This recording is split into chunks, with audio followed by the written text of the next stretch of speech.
આરક્ષણ જે સમાજની અંદર ભરી ભરીને ભરેલું છે અને વારંવાર એ ચર્ચાનો વિષય બને છે, વારંવાર એ વિવાદનું કારણ પણ બને છે અને એ છે બળજબરીથી થતું ધર્મ પરિવર્તન। બિલકુલ, અને નવસારીથી આવો કિસ્સો સામે આવ્યો છે। વારંવાર આ પ્રકારના વિડીયો સામે આવતા રહે છે અને અહીંયા એક શિક્ષિકા દ્વારા આ વિડીયોમાં દેખાઈ રહ્યું છે કે શિક્ષિકા એ બાળકોને અંધશ્રદ્ધામાં તો ધકેલી જ રહી છે, પરંતુ સાથે સાથે એ ધર્મ પરિવર્તન માટે, ધર્માંતરણ માટે પણ કેવી રીતે પ્રોત્સાહન આપી રહી છે। આ વિડીયો સામે આવ્યો, વિવાદ ઉભો થયો છે કે ત્યારબાદ શિક્ષિકાને ખબર પડી કે મારા પર પાણી આવી ગયું છે, એટલે એણે માફી પણ માંગી લીધી હતી। અને વધુ વિગત સાથે આપણી સાથે રાજન રાજપૂત નવસારીથી જોડાઈ ગયા છે।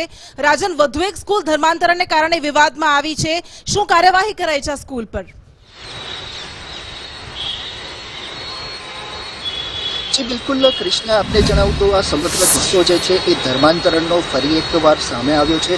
दक्षिण गुजरातमां वटाड़ प्रवृत्ति फरी एक वखत माथुं उचकी रही होय तेवुं सामे आवी रह्युं छे। त्यारे महत्वनी जो वात करवामां आवे तो एक खानगी शाळानी शिक्षिका अने तेनो पति जे बंने दंपती 7 डे स्कूल नवसारी शहेरना घेलेखड़ी विस्तारमां जे चाले छे 7 डे स्कूल, एना आ बंने दंपती त्यांना छे, शिक्षक अने शिक्षिका छे अने तेमना द्वारा आ वटाड़ प्रवृत्तिने वेग आपवामां આવતો હોય, ધર્માંતરણની પ્રવૃત્તિ કરવામાં આવતી હોય તેવો વિડીયો સોશિયલ મીડિયામાં વાયરલ થયો હતો, જેની અંદર બિલકુલ અંધશ્રદ્ધાયુક્ત પ્રવૃત્તિ કેટલીક કરવામાં આવી રહી હોવાનું પણ સ્પષ્ટ દેખાઈ રહ્યું છે।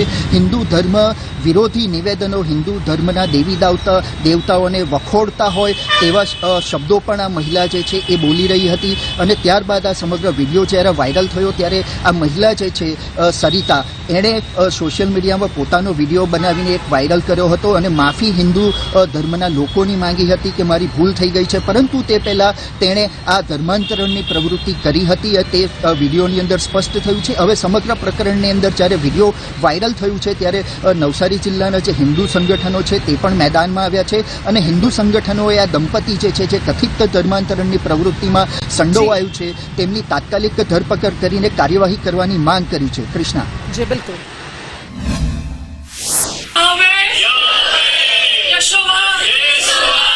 हमारे घराने ने जो भी हिंदू देवताओं का वाचा बांधी थी, हम उस वाचा को यीशु के नाम से तोड़ देते और यीशु ही जीवित परमेश्वर है। मेरा घराना, यीशु को ही जीवित परमेश्वर को बचाएंगे। नमस्ते, मैं सरिता कमल नास्कर नवसारी से बोल रही हूँ और मैंने देखा है कि जो हमारा वीडियो वायरल हो रहा है ये कोई स्कूल में इन्वॉल्व होके या कोई धर्मांतरण करने का ऐसा कोई भी मेरा इंटेंशन से ये वीडियो मैंने नहीं बनाया था, क्योंकि एक जगह पे एक प्रार्थना सभा में मैंने बोला, मगर कुछ शब्द ऐसे मेरे मुंह से गलती से गए कि जिन वजह से मेरे हिंदू भाई बहन को शायद ये दुख दिया होगा या उन लोगों को अच्छा नहीं लगा होगा। तो मैं I really apologise my self कि इसके लिए मैं माफ़ी मांगती हूँ और प्लीज़ सॉरी फॉर इट, और इसके बाद हमसे ऐसी कोई गलती ना होगी। और मैं वापस बोलती हूँ, कोई धर्मांतरण या किसी के धर्म के ऊपर किसी को दुख देना या ठेस पहुँचाना ये मेरा इंटेंशन नहीं था। Thank you so much. सवाल